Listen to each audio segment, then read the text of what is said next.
Hi, I'm Dana, and a little while ago I made a video where I didn't turn off my washing machine. Hi, I'm Dana. And a little while ago I made a video talking all about accepting being autistic after receiving a late diagnosis and the things that came along with that. I'll link it here. And in that video I touched on the topic of sort of feeling like you were having to grieve and sort of mourn for this life that you could have had, because obviously we thought we were neurotypical before we received this late diagnosis. Even if you had like the inkling and the thought of like, oh crap, what if I am autistic like I did? I didn't have a diagnosis, so it wasn't for sure, so I was still assuming that I was neurotypical. But I did really only touch on it in that video, and it's something that I've seen coming up on Reddit quite a lot in the different autism subreddits that I'm in. And I think it's an important topic to talk about. I think it's one that I've sort of neglected because it's something that I still deal with like semi-occasionally, because it is very difficult to have everything you know taken away. For those of you that haven't experienced, it's a sense of like, well, now that I know that I'm not neurotypical, all of the things that came along with my like neurotypical dream life are also gone. Like for me personally, I'd already dropped out of college twice before being diagnosed, and I still sort of had this thought of like, I was just going at the wrong time, you know? I'd just finished high school and was super depressed when I went the first time, so it was just the wrong time. And the second time I went right after my dad died. So it's just that I was going at the wrong time, you know? It's not me and it's not the education system, it's not an issue. It's just me going at the wrong time, and one day I'm going to be able to go and complete college, and then I'll go to university, and then I'll get a job from that, and everything's going to go great and be a nice normal life, you know?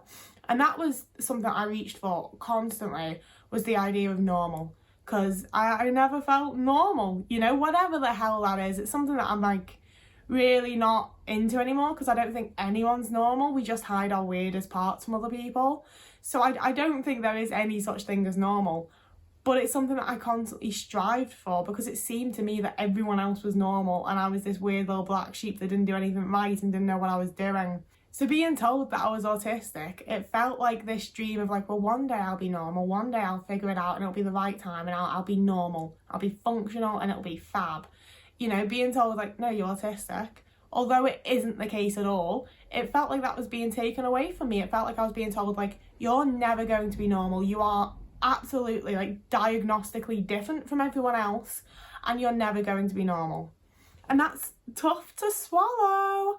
But you know, like, I say it's tough to swallow, but also it's not something you need to swallow, because no one's fucking normal anyway. And even if they were, why does it matter? Just be yourself, be weird, be abnormal, like who gives a shit? I do. You know, that's where it's difficult, because I know how difficult it is and how isolating and lonely it is to feel so different from everyone else and feel like you're not normal like everyone else. But also, you know, no one's that normal. You can find your people. We're all weird and odd and abnormal in different ways anyway. It really shouldn't be such a big deal. But to feel not normal is just so isolating, and it's so, you know, it's dramatic, sure, but it's soul crushing, you know? It just feels like you're constantly making these efforts to be like everyone else and to make friends and to socialise and be a part of society, and you're constantly being pushed away. And you then spend, or at least I then spent years questioning, like, why am I not like everyone else? What's this? What's that? Why am I like this? Why do I do that? Why do I not understand this like everyone else does? And you're given this shining, beautiful reason of like, oh, it's because you're autistic. That's the answer to all those things. And for a moment, I was like, oh, thank God. And then you're hit with like, wait, so I'm always going to be like this? You know, it feels like a total life condemnation of like, you're never going to be like everyone else. You're never going to be normal. You're never going to be able to socialise easily. You're never going to do X, Y, Z. And it's hard. It's really hard. And I think it's even fucking tougher to then move past that and be like, yeah, you know, maybe my life isn't going to go the way I always had in my little plan. Maybe people and myself are never going to consider me to be a normal functioning part of society. You know, maybe that is the case. So maybe I need to find my own way of doing things. You know, maybe things like this, you know, that's a huge reason as to why I started this. I'm really hopeful that one day I can get paid from it and not have to do a 9 to 5 that I hate. You know, like, I mean, I've been applying to jobs and I can't even get a 9 to 5 that I hate. So fingers crossed this pays off. But it's also that the more we normalise people being a bit like me, you know, people that are just a little bit off kilter to most, I suppose. You know, I don't want to make out that I'm like the ultimate quirky fucking manic pixie dream girl, but I'm also aware that a lot of people will consider me to be weird because I was told that a hell of a lot growing up. And I think the more we show that, like, some of us are weird, and that's fine, the more people are just going to be able to accept each other, and especially be able to accept neurodivergencies. And that's my hope there.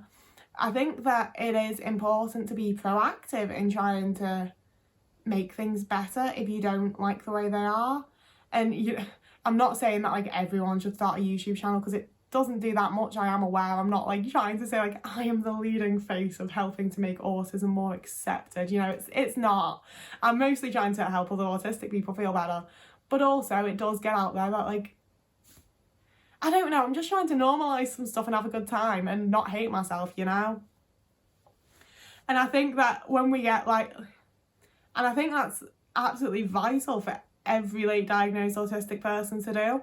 We're just all going to do it in different ways, and this is my way. And I think something that ties in with it for a lot of us is that we were probably the gifted kids. I know that a lot of people that comment regularly will probably relate to this, but we were the kids in the top tiers at school. You know, we were the smart kids that got put on the extra programmes and read loads of books, and we were expected to go far. We were the kids that had potential.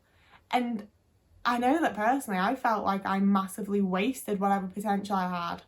And it's crazy looking back, because I'm like, I was 8 years old and liked reading books. That's not potential, that's a hobby. But I was told that I had all of this potential and all these things I was going to do, and I didn't. You know, and that's my reaction. It's clearly not something that I'm fully accepting of and okay with. It's something I've gotten a lot better with. I haven't cried this time. But, you know, it's really hard to think that you have wasted your potential, even though I don't think any of us have. I think that the things we were doing and the ways that we were seen as being gifted and overachievers and whatever else, for me at least, a lot of it was my autistic traits that you just didn't want to call autistic traits because I was a girl. So it was easier to be like, Dana's just so talented. She's just got so much potential. And I mean, I think everyone has potential to some degree, but I don't think it should be singled out in that way. And I don't think I had any more potential than anyone else. But, you know, it means that, like, frankly, even if it didn't then later turn out that I was autistic, I mean, if anything, I think I'd probably feel worse if I hadn't then found out I was autistic, because then I've wasted my potential for no reason. So especially for those that are diagnosed later than I am, because I was diagnosed in my early 20s, so it's relatively early. Very early in the terms of late diagnosed people. You know, if you've gotten into your 30s or 40s or 50s thinking that whole time that you've wasted the potential that, like, no offence, but you didn't actually have because it was autistic traits, even though you still had the base potential that everyone has, you know, that's a lot to deal with and a lot to get over. Like, if I'm feeling like this based on my few years, you know, you can see why it's hard for people, but at the same time, everyone's valid, you know? Everyone has their own potential and their own skill set and the things they can and can't do. And I think that for a lot of us that are late diagnosed, and especially those that are later diagnosed than myself, we got to just figure out what we're good at, you know? And I'd assume that a lot of people that are older than me have already focused on this and figured this out. I'm not that wise and smart and whatever else. You know, I'd like to think I've got some brains in my head, but I know that those of you that are older than me have probably already massively figured this out. But it's just finding what you're good at and what you enjoy, and refinding and rekindling the potential, because we all have potential all the time, all through our lives. We can always learn new things and develop ourselves and grow as people, and it's hard and it takes work and it's not always the most fun thing in the universe, but we can all do it.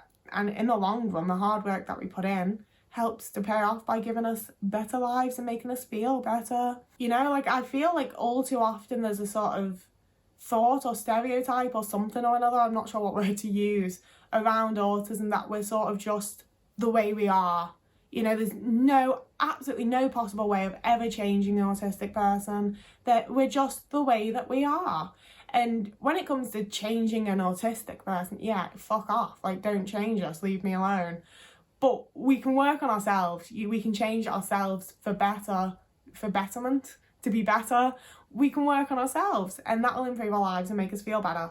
And alongside that, I think that all too often, like, maybe this isn't even a neurodiverse thing, I think people put way too much pressure on themselves, you know? When we're working on ourselves or trying to change something about ourselves, like say change a habit, you slip up once and suddenly, oh God, there's no fucking point, I've fucked up, I may as well just give up. I'm like, no, get back on it, you only failed once. You can pick yourself back up from any mistake and try again. And I think that for autistic people especially, we can so often have such black and white thinking. And like, I don't agree with that in every area of life. I know there's a lot of talk about autism and black and white thinking. I can find the nuance in situations where there is nuance. But when it comes to my own thought process and me as a person, I do have quite black and white thinking, purely in regards to myself and my mental health in that way. And it's very hard to change the thinking from I've squandered my potential, I've fucked up my life, I haven't achieved anything, you know? It's very hard to switch that to I survived, you know? Like, you see, it feels so silly to say. It's like, no, but I was so depressed and so down and just felt like such crap during so much of that.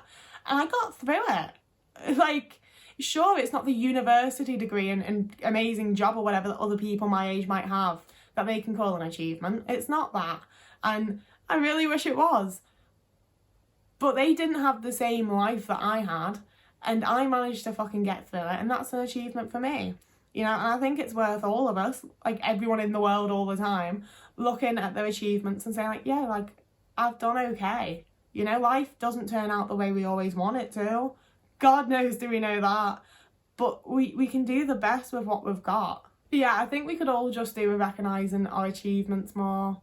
And especially the ones that perhaps wouldn't be considered as achievements by the wider population. And I know it's hard. I know it can feel really silly. But I think in the long run it's really helpful. I don't know. I'm not a therapist. I can't even get a therapist. Get your own. I'm definitely not one. But, you know, I'm trying my best to be a happier, better person all the time. And it don't always work out. Sometimes it's harder than other times. Sometimes I just want to be a bitch. Sometimes it's just a bad day and I'm staying in bed. But, you know, I'm trying. And if you're trying to, I think you're doing a great job. I don't think people are praised enough for trying. And, you know, maybe that's because I am a trier. I rarely succeed, but I'm always trying. But I just think people should be praised more for how much they try at things. So I'm praising you for trying. Whatever you've tried lately, whatever you've tried to get through, whatever you've tried to grow within yourself or learn about or whatever else, I'm proud of you and I think you've been doing great. But I've been talking for a while, so whoever you are and wherever you are, I hope you're having a lovely morning, evening, afternoon, day, week, month, year, and I'll see you again in a few days.